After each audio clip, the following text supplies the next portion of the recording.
Hola, què tal? A 13 de maig del 2025 estem avui. Després dels problemes que van fer impossible que féssim el podcast el primer dia de la setmana, ja som aquí.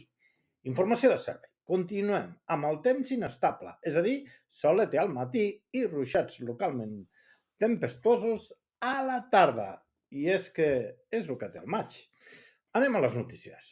Els casos d'agressions sexuals a infants han passat de 8 en el 2023 a 19 el 2024, és a dir, un 137% més que l'any anterior.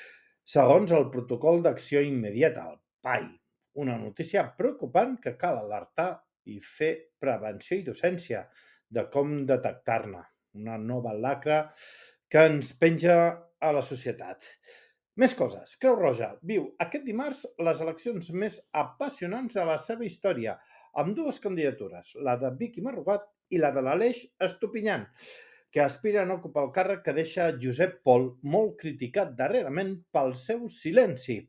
Trien els socis i sòcies de l'entitat, que és, tot cal dir, un referent al país. Veurem què passa. I acabem amb les empreses es podran beneficiar de fins a 6.000 euros en el marc del programa Growth Andorra Business. Poden optar als ajuts aquelles que compleixin amb els requisits fiscals i administratius i que presentin un projecte sòlid. Quina gràcia això de la coletilla final. Com es valora un projecte sòlid? Que cadascú digui el seu. Ho deixem aquí. Ens tornem a posar demà més i millor, si voleu, clar. Adeu!